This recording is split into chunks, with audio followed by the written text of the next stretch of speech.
the system, and even the free agents that are coming into the system? Yeah, for sure. I mean, it's awesome to have the leadership that we have, and to have guys like Trav and Chris Jones who are still coming to OTAs and getting the work in. It kind of shows the standard that we have here, and we've been doing it all throughout this spring. As guys are working hard, you can tell they're motivated to go out there and be even better this next year. So it starts here, and I think guys understand that. Patrick, you're still months away from actually turning 30, but I do wonder if you're starting to have any sense of, how long you've been around all of a sudden, and what your view is from now back to when you first got started, how different it might feel physically and mentally. Yeah, for sure. I mean, first off, kids, I feel like age you a little bit. So having 3 kids makes you grow up. But it's been a fun run, and we've had a lot of great players in this building, a lot of great people, and so it makes it enjoyable to come to work every single day. And I still got some guys with me that've been there the whole time, and then adding new guys gives you a new juice and a new spirit to go out there and be even better. And so a lot of young guys now, so just trying to relate to them as much as I can. But at the same time, I'm still not 30 yet, so I feel like I can for at least right now. Patrick, a difference in your body at 29, though, from 20, 21, 22, and punishment of the NFL for all these years? Not necessarily. I think more than anything, I have a better understanding of my body, so I know what I need to get in. I know the extra amount of recovery stuff I need to do, how to feel my best on a day-to-day basis. I mean, obviously, I probably bounced back a little bit quicker when I was younger, but at the same time, I have a better plan and a better standard that I kind of hold myself to on a day-to-day basis so I can be ready for every single practice. Patrick, you mentioned the young guys. What's your approach to mentoring?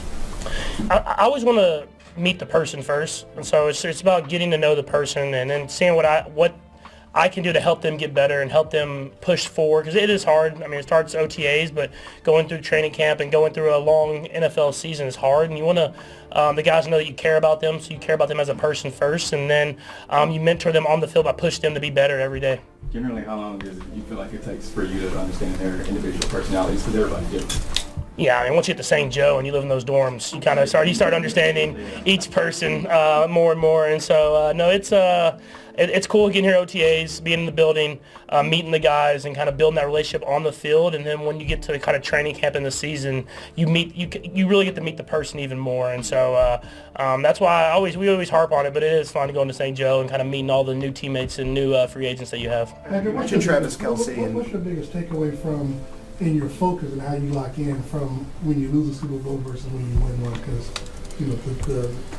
yeah, I mean it's hard. I mean, I feel like I focus every year because I know how special a run that we're on, and how many years left I'll have with all these great players and a great team. Every team's different, and you don't want to miss an opportunity. But I mean, obviously, when you lose a Super Bowl, I think there's sometimes in those workouts where you may be a little tired. You have that extra added motivation to finish even harder, finish even stronger.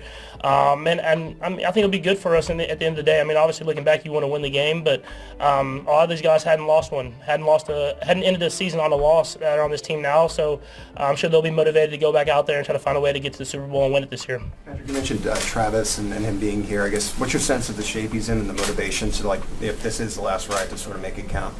I mean, if it's the last ride, you would never know. I mean, the way he's talking about football, the way he's talking about working and trying to be even better this year than he was last year. I mean, he's not. It doesn't seem like a guy that it's his last ride. Like he's tired of the job. I mean, he's in here, he's working, and I know his body feels good. I think it feels better than even last year before going into last season. Just because I think he's motivated to go out there and have an even better year than he had this last. You're the ultimate sports fan, and I'm sure you grew up watching those Thanksgiving Day games with the Dallas Cowboys. What's it going to be like to play in one of those? Yeah, it's gonna be special. I mean, I've wanted to play at Cowboy Stadium, obviously, just because I haven't got the opportunity to actually play in the game. We played my first year we were there. I was at the game, but I didn't get to play. And I'm growing up watching those games, going to those games was a special experience with me and my family.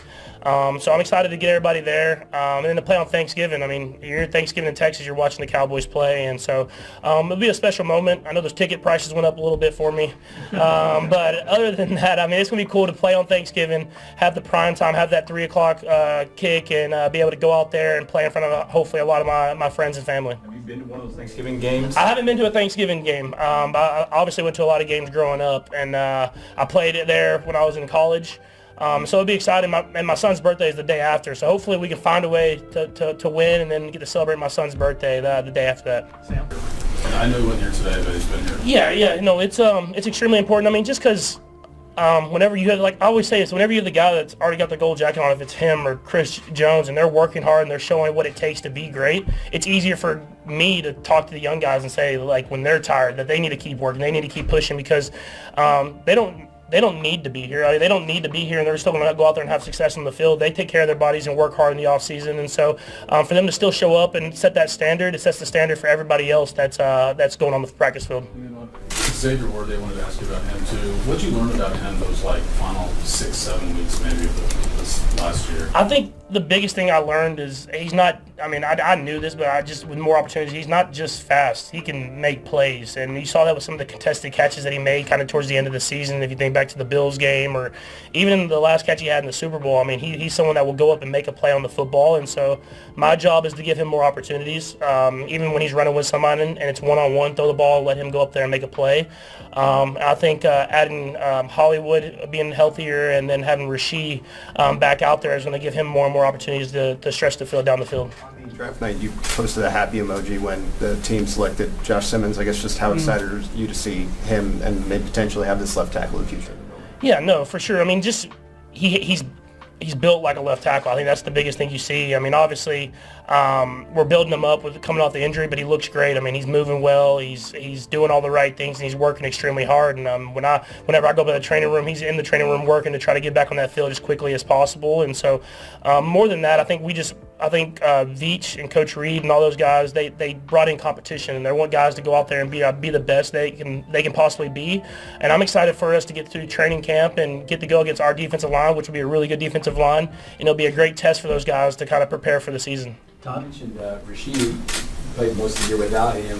We've heard good things about what he's looked like. He went out there today because I guess he's sick. But yeah. What's he look like for you right now? I mean, he looks like Rasheed. I mean, I think having the injury it sucked, but happening so early in the season, he was back like right when the offseason started, and so he was up here working hard, extremely hard, and he was back home working extremely hard, and so I was throwing with him in Dallas a little bit, and then getting him back out here, and there's no limitations. He's out there playing, he's making plays on the football field, he's explosive, he looks fast, and I mean, you saw at the start of last season, I think he can be one of the best receivers in the league, and so just to have him, to add with Xavier and Hollywood and all these other guys that we have, it's another position I think Veach has done a great job of bringing in competition, so that we can go out there and make a lot of plays happen. Matt?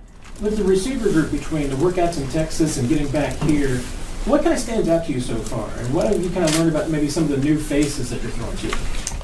We're fast. I think that's probably the thing that stands out the most. You talk about Xavier, Rasheed, Hollywood, I mean, Thornton, I mean, Royals coming in. Like, we got guys that can roll, and our job is to test the defenses down the field, and we have to get back to doing that if we want to open up other guys underneath. So I think Coach Reed's challenged me this offseason to push the ball down the field, let guys have chances to make plays, and then once we get that back to where we want to in our standard that we believe we should have, then we can come back to the underneath stuff. We'll do a few more. Herbie, Harold, and Steve. Go ahead, Herbie. Patrick, sticking along the same lines with the wide receiver group, Sky Moore, you got a good chance to look at him again during the offseason, but what are your expectations for him this season? Yeah, I mean, his job is to come in here and compete. You know, Sky always is one of the hardest working guys on the football field, and whenever his numbers call, you see him go out there and he makes plays happen. And so, like I said, Veach has brought in such great competition in that room that it's you kind of go in with an open mind, and you let guys go out there and compete and try to see who the best 6, 7, 5, 6, 7, 8, whatever guys that is, make the team. But it's all about competing and making each other better. Taylor Swift and Travis Kelce just put up a loving display of affection together. After the two were spotted going out on a dinner in Palm Beach, the iconic couple was photographed and filmed attending an intimate wedding in Tennessee. Taylor and Travis, both 35, were seen all smiles as they sat in their chairs and swayed to the music at the wedding reception while the bride and groom had their dance on the stage. The blank space singer wore a corseted blue strapless dress earring a floral pattern, completing the look with brown platform sandals, while the Kansas City Chiefs tight end wore a simple